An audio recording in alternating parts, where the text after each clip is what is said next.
अस्सलाम वालेकुम नाजरीन। आप देख रहे हैं यूट्यूब चैनल पाकिस्तान अदबी फोरम और इस वीडियो में हम पेश कर रहे हैं घोड़ा पौड़ी की आखिरी किस्त।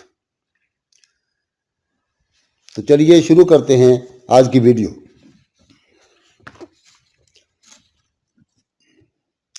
कई लोगों ने बंदर की खुदकुशी के इस नायाब मंजर को अपने कैमरे की आंख में भी महफूज किया। उसके बाद ख़ास तौर पर हाथी साहब को मेहमान खसूसी के तौर पर बुलाया गया। ये सिर्फ उन लोगों की फरमाइश थी जिन्होंने हाथी आज तक नहीं देखा। इसके अलावा गाने और मिनी स्टोर शोज देखने का मौका मिला। आखिरी आइटम के तौर पर वाजिद शाहनशाह को स्टेज पर बुलाया गया और लक्की रानी का थीम सॉन्ग गाने पर मियां अमजद फरजंद के हाथों पहला और आखिरी कैश इनाम दिया गया और लोगों की पुरजोर फरमाइश पर उनका यह गीत बराह रास्त सुना भी गया। वहां से फारग होने के बाद मैं और अफसाना ने खाना खाया। इस दौरान मैं उससे उसकी फैमिली के बारे में पूछता रहा। पता चला कि वो 2 बहन भाई ही हैं। भाई बड़ा है और तालीम के सिलसिला में बैरून मुल्क मुकीम है।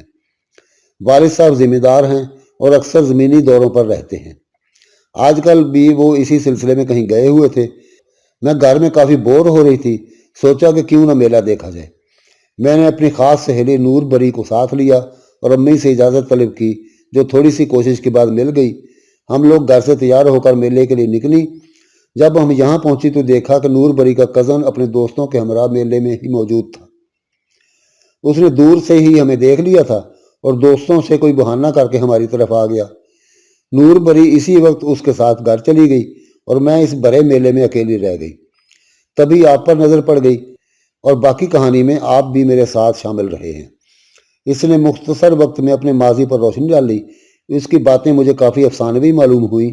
खैर नाजरीन, मेरे लिए वो लम्हा बहुत आसाब शिकन था जब अफसाना ने अफसानवी लहजे में अफसाना ख़त्म करना चाहा, यानी जाने की इजाज़त चाही। उसके बाद हम दोनों में से काफ़ी देर तक कोई नहीं मिला। उसने अपना ईमेल एड्रेस बताकर खामोशी तोड़ी और एक बार फिर जाने की इजाज़त चाही, जो मैंने बड़ी मुश्किल से उसे अनायत कर दी। मैं काफ़ी दूर तक उसके साथ गया और सरहद से कुछ फासले पर उसे छोड़कर वापस आ गया। अब मेरी अगली मंजिल मौत का ट्यूबवेल यानी कि वेल ऑफ डेथ था, जहां मेरा महबूब शायद मेरा इंतज़ार कर रहा था और उसके अलावा ना जाने क्या क्या हरकतें कर रहा था। मैं वहां पहुंचा तो एक क़यामत खेज मंजर मेरी आंखों का मुंतजर था, मगर मेरी नज़रें सिर्फ और सिर्फ चमचम को ढूंढ रही थीं। अचानक मेरी नज़रें वेल ऑफ डेथ के बाहर वाक़े फट्टे पर पड़ी। क्या देखता हूँ कि चमचम मेकअप के जदीद तरीन असले से लेस चंद मुजाहिदीन के हमरा महवे रक्स थी और कुछ दरिंदा सिफ्त तमाशबीन मुजाहिद उसकी बोटी बोटी कर देने के लिए बेचैन थे। मैं भी उन दरिंदा सिफ्त परवानों में शामिल हो गया। कुछ देर बाद चमचम की नज़रें चांद की किरणों की तरह मुझ पर पड़ी और मेरे हर सू चांदनी फैल गई। वो तड़प कर धड़ाम से फटे से उतरी और मेरे करीब आकर खुशी के मारे दीवाना वार नाचने लगी। वो अपने फन में इस कदर डूब चुकी थी जैसे मैं उसके प्यार के सागर में डुबकियां लगा रहा था। मैंने उसे रोकने का मुनफरद तरीका ईजाद किया और एक बार फिर उसकी शहादत की उंगली पर वार किया और एक ही झटके से उसकी अंगूठी उतार दी। इस बार वो कुछ भी ना बोली और बेखौफो खतर मेरे सीने से लग गई। ये देखकर परवाने धड़ाधड़ जलने लगे और उनकी लाशें बेगौर कफन मेले में बिखर गईं। चंद हासिद परवानों ने नाराजनी शुरू कर दी, मगर उसका कोई ठोस जवाब न मिलने पर खामोश हो गए। चंद जिंदा दिल परवानों ने मेरे सर से वेलें देनी शुरू कर दी, जो एक बूढ़ा मुजाहिद पकड़ पकड़ कर अपनी जेब भरने लगा, मगर वो बुजुर्ग मुजाहिद मुखालफ लश्कर का था। ये देखकर चमचम के साथी मुजाहिदीन ने उस पर हमला कर दिया और नोट छीन कर पहले ही मिनट में जंग जीत ली और जश्न फतह के तौर पर नाचने लगे। ये दमा चौकड़ी काफ़ी देर तक जारी रही। चमचम ने बहुत मुश्किल हालात में वहशी परवानों से जान छुड़ाई और जले हुए परवानों की लाशें रोंदते हुए मुझे हमरा लेकर अपने खेमे की तरफ चली आई, जहां पर उसके अहले खाना मेरी बड़ी शिद्दत से इंतज़ार कर रहे थे। उनकी अम्मी जी ने मुझे देखा तो दीवाना वार उठकर बेटा कहते हुए मुझे अपने सीने से लगा लिया। मुझे पूरा पूरा यकीन था कि मेरा बेटा ज़रूर आएगा। उन्होंने खुद से कहा, क्यों नहीं चमचम, अब तो खुश है ना? और चमचम शर्म के मारे अपने दुपट्टे के कान मरोड़ने लगी। काना मुजाहिद भी मुझे बड़े जोशो खरोश से मिला और बेकायदा तौर पर जफ्फी डाली, जैसे मैं काना हूँ। अम्मी जी ने तमाम मुजाहिदीन कौम से खिताब करते हुए मेरा उनसे तारफ़ करवाया। اتنے میں चमचम चाय के साथ गरम गरम दूध ले आया। तमाम लोगों ने चाय में दूध डुबोकर खाया। यहाँ से फारग होने के बाद एक बार फिर मैं और चमचम मुजाहिदीन लश्कर के हमरा वापस स्टेडियम में आ गए। स्पीकर वाला बार बार चमचम और उसके साथियों का नाम लेकर ऐलान कर रहा था कि वो जहाँ हैं जल्दी पहुँचें। ये सुनकर चमचम ने मुझे एक महफूज जगह पर कुर्सी देकर बिठा दिया, जहाँ से मैं बराह रास्त उसके जलवों से मुस्तफ़ीद हो सकता था। तमाशबीन बेकाबू हो रहे थे और चाहते थे कि चमचम एक बार फिर कुएं की जीनत बने।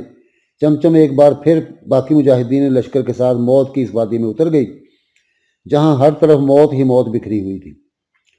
परवाने चमचम पर निसार होने के लिए बेताब थे और उसे देखकर फोहश इशारे करने के साथ साथ हैजानी अंदाज से चीख रहे थे, और मैं दिल ही दिल में उन परवानों के ज़ौक़ शौक़ की दाद दे रहा था और अपनी पसंद पर अपने आप से दाद वसूल कर रहा था। चमचम एक बार फिर ये खूनी खेल खेलने के लिए बिल्कुल तैयार थी, और लीजिए नाजरीन, उसने धीमे धीमे सुरों पर नाचना शुरू कर दिया। उसके जलवों पर मजमा बेकाबू हो रहा था। इसी भगदड़ में कई परवाने मजमे के पैरों तले आकर कुचले गए। वो जोर जोर से आहू बका कर रहे थे। तमाम रात ये मकतल सजा रहा। परवाने आते रहे और इस शम्मा पर कुर्बान होते रहे, जो फ़कत मेरे लिए थी। ये कत्लेआम सुबह होने तक जारी रहा। परवाने नहायत ज़लीलो ख्वार होते रहे और मैं एक तरफ बैठा इस कौम की जहनी पस्ती पर कुड़ता रहा और इसकी हालत बदलने की दुआएं करता रहा। खुदा ने आज तक उस कौम की हालत नहीं बदली, ना हो जिसको ख्याल आप अपनी हालत के बदलने का। नमाज फजर से ज़रा पहले इस कत्लेआम का वाइंड अप हुआ। आहिस्ता आहिस्ता तमाम तमाशबीन मेला गाह खाली करने लगे और जिन्होंने नमाज पढ़नी थी वो मस्जिद की तरफ चल दिए। चमचम डोलता और थिरकता हुआ फट्टे से नीचे उतरा और अपने जिंदा बच जाने पर काफ़ी देर तक पत्थर का बुत बना खड़ा रहा, और हैरत के समुंदर से बाहर उस वक्त आया जिस वक्त मैंने उसके कान में कहा, सारा वक्त यहीं गुजारने का इरादा है क्या? नहीं नहीं मेरी जान, चलते हैं।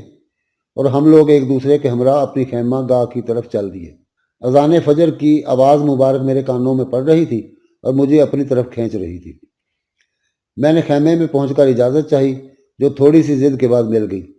चमचम का इसरार था कि मैं कम अज़ कम एक रात तो उनके साथ बसर करता, मगर मैंने मसरूफियत का बहाना बनाकर बहुत खूबसूरती से उसे टाल दिया और सबको तनहा छोड़कर तनहा गांव के वाहिद अड्डे की तरफ चल दिया। नमाज फजर में अभी कुछ वक्त था। मैंने जल्दी से अड्डे पर मौजूद हमाम से गुस्ल किया और मस्जिद पहुंच गया। बाजमात नमाज अदा की और रो रो कर अपने परवरदिगार से गुज़श्ता गुनाहों की माफ़ी मांगी और ख़ुद से आइंदा ऐसी महफिलों से दूर रहने का वादा किया, और एक मुअत्तर जहन और जिस्म लिए वहाँ से रुखसत हुआ। मेरा यह तर्ज़ अमल अपने अंदरूनी शैतान की मौत था, जिसमें आज रात मैं काफ़ी हद तक कामयाब रहा। मस्जिद से निकला तो हर चीज़ उजली उजली नज़र आ रही थी। मैं पगडंडियों से सर कुचलता हुआ अपने गांव में दाखिल हुआ।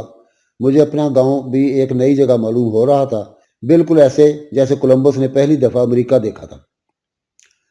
गांव आहिस्ता आहिस्ता बेदार हो चुका था। मैंने अपने मकान पर पहुंचकर आहिस्ता से दरवाज़ा खड़काया। छोटे भतीजे ने दरवाज़ा खोला। खैरियत ये गुजरी कि वालिद साहब नमाज फजर अदा करने के बाद खेतों की तरफ जा चुके थे। मैं सीधा माँ जी के हजूर पहुंचा और उन्हें अपने खैरियत से आगाह किया। मेले से खरीदी हुई तमाम चीज़ें बहनों के हवाले की। अपने कमरे में पहुंचा, पंखा फुल स्पीड में चलाया, लाइट बंद की और तमाम के तमाम घोड़े बेचकर आंखें मीच कर सो गया। एक मानूस आवाज़ से आंख खुली, घड़ियाल की तरफ देखा तो दिन का 1:30 बज चुका था। थोड़ी देर बाद भतीजा कमरे में दाखिल हुआ और अपनी तोतली ज़बान में बोला, चाचू जी, बाहर एक आदमी आपसे मिलने आया है। चाचू जी, इसके पास एक मोटरसाइकिल भी है, उसने मासूमियत से जवाब दिया। ये सुनकर मेरे तमाम रोंगटे खड़े होकर बैठके मारने लगे। अब मेरी समझ में आया कि वो क्या चीज़ थी जिसकी आवाज़ से मेरी आंख खुली थी। जी हाँ, आप ठीक समझे नाजरीन, मैं उसी कमबख्त मोटरसाइकिल की बात कर रहा हूँ। मैं उसी हालत में दरवाजे पर गया।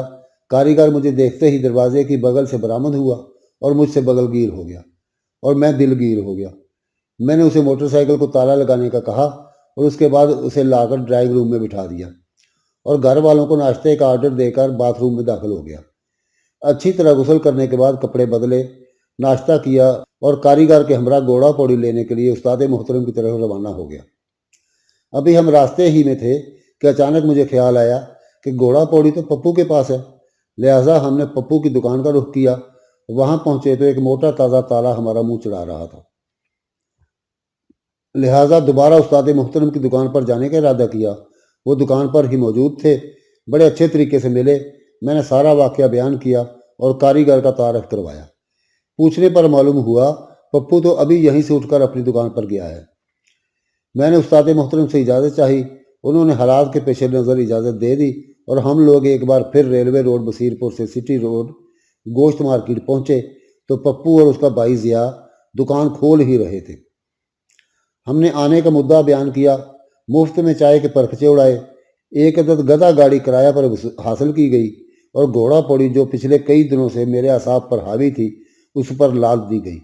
میں نے کاریگر کو اس موقع پر الوداع کہا اور گھوڑا پوڑی کو الوداعی نظروں سے دیکھا اور اس فرض سے سبکدوش ہونے پر محلے میں مٹھائی بانٹی اور خدا کا لاکھ لاکھ شکر ادا کیا۔ اب آپ لوگوں سے بھی گزارش ہے کہ اچھے بچوں کی طرح ٹی وی بند کریں اور آرام فرمائیں، اس لیے کہ ڈرامے کی آخری قسط ختم ہو چکی ہے، اور یہ بھی یاد رکھیے کہ یہ ٹی وی بجلی سے نہیں، آپ کے خون پسینے کی کمائی سے چلتا ہے۔ بجلی بچائیے اپنے لیے اور اپنی آئندہ نسلوں کے لیے۔ کسی بھی شخص کو گھوڑا پوڑی لے کر دینے سے پرہیز کریں، اور اگر کچھ ضدی حضرات ایسا کرنا چاہیں تو اپنی ذمہ داری پر کریں۔ شکریہ۔ اس کے ساتھ ہی عظیم قاضی کو اجازت دیجیے، اگر زندگی رہی تو اگلی کسی کتاب میں ضرور ملاقات ہوگی۔ اب کہ ہم بچھڑیں تو شاید کبھی خوابوں میں ملیں، جس طرح سوکھے ہوئے پھول کتابوں میں ملیں۔ پاکستان پائندہ باد۔ ناظرین، یہ تھی گھوڑا پوڑی کی آخری قسط۔ امید ہے کہ آپ کو یہ کہانی پسند آئی ہوگی۔ آپ سے گزارش ہے کہ ہمارے چینل کو سبسکرائب کریں اور ہماری ویڈیوز اپنے دوستوں کے ساتھ شیئر کریں۔ انشاءاللہ ملتے ہیں اگلی کسی ویڈیو میں کسی اور موضوع کے ساتھ۔ جب تک کے لیے اجازت، اللہ حافظ۔